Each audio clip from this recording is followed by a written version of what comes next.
Ya, kita sudah mendapat suatu keadilan ya melalui Pengadilan Negeri Jakarta Selatan, yaitu melalui vonis-vonis Majelis Hakim selaku perpanjangan tangan Tuhan di dunia ini untuk memberikan keadilan kepada kita. Dalam hal ini 4 orang memang sangat berbeda hukumannya dengan Eliezer. Yang 4 orang ini mulai dari Ferdy Sambo, orang ini tidak menyesali dan tidak meminta maaf secara tulus terhadap kita, termasuk terhadap Tuhan. Kepada kita aja sesama manusia, tidak bisa dia minta maaf, apalagi kepada Tuhan. Nah, jadi oleh karena itu, sangat pantas bagi orang itu apa hukuman yang sudah ditentukan oleh majelis hakim.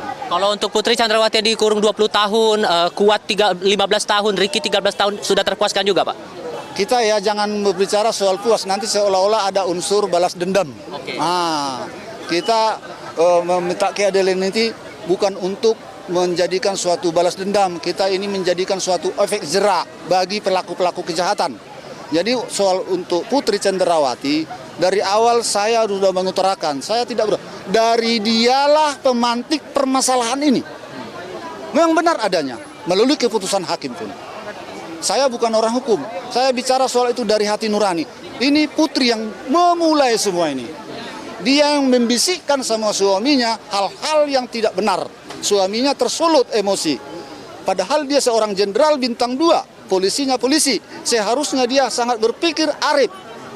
Dia seharusnya jadi contoh di tengah-tengah masyarakat dan di tengah-tengah polisian. Malah dia mengambil suatu kesimpulan yang begitu membahayakan nyawa orang lain.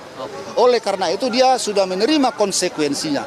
Si Putri inilah yang selalu berbelit-belit di persidangan. Kita sudah sama-sama menyaksikan, biar secara langsung, biar secara media sosial. Oke. Kalau untuk Richard Eliezer, tadi awalnya tuntutan dari jaksa 12 tahun, sekarang vonis 1 tahunan untuk dijalankan.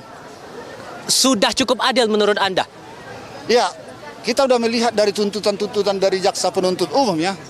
Mulai dari tuntutan jaksa penuntut umum, 3 orang mereka adalah berjamaah hukuman tuntutannya, 8 tahun. Ricky Rizal 8 tahun, Kuat Ma'ruf 8 tahun, Putri 8 tahun. Sedangkan si Eliezer 12 tahun, si Ferdy Sambo seumur hidup. Jadi saya menganggap di persidangan ini memang benar-benar berjalan kuasa Tuhan menjamah hati nurani majelis hakim. Ya. Untuk menjatuhkan hukuman bagi mereka sesuai menurut saya sesuai dengan perbuatan mereka. Ajaib memang. Hukuman itu 2 kali lipat, 3 kali lipat dari tuntutan jaksa penuntut. Sangat-sangat ajaib, sangat-sangat suatu keajaiban di persidangan ini. Dan saya mau menegaskan bahwa keluarga sudah memaafkan Richard Eliezer atas segala apapun yang diperbuat untuk menghilangkan nyawa Yosua di Kompleks Polri, betul?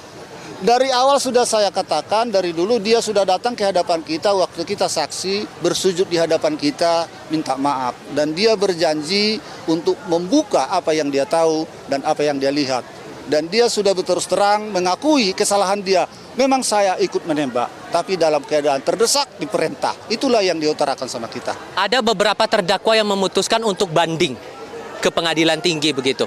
Tak tertutup kemungkinan bahwa nanti akan proses kasasi ke Mahkamah Agung. Entah akan ada perubahan nanti saat proses banding itu terjadi. Anda inginnya gimana Pak untuk para terdakwa yang mengajukan banding ini? Ya, jangankan seorang pembunuh ataupun terdakwa pembunuhan berencana ya, seorang maling ayam pun saya rasa pasti banding. Itu hak dari seorang terdakwa untuk banding, itu hak-hak dari terdakwa. Kita tidak bisa mencegat itu hak asasi itu. Kalau kita larang melanggar hak asasi manusia. Jadi dalam hal ini saya menghimbau kepada seluruh masyarakat Indonesia, termasuk terlebih kepada media.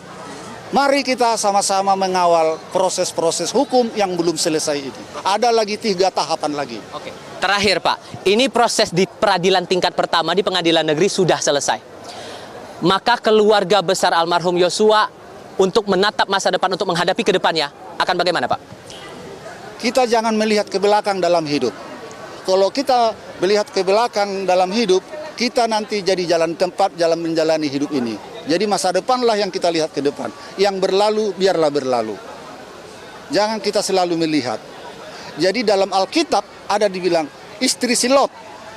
Lantaran dia melihat ke belakang, ada suatu musibah yang akan datang bagi mereka dari perkampungannya. Dia selalu melihat ke belakang, tinggal hartaku, tinggal rumahku. Akhirnya dia jadi batu. Artinya di situ kita melihat ke depan, jangan kita melihat ke belakang. Jadi nanti kita hidup hanya di hayalan. Baik. Artinya menerima semua proses yang ada di pengadilan negeri selama 3 hari belakang ini ya? Harus. Soalnya yang kita yakini dalam hidup ini, di atas bumi ini, termasuk di Indonesia, hakim itu adalah perpanjangan tangan Tuhan untuk memberikan suatu keadilan bagi kita umat manusia.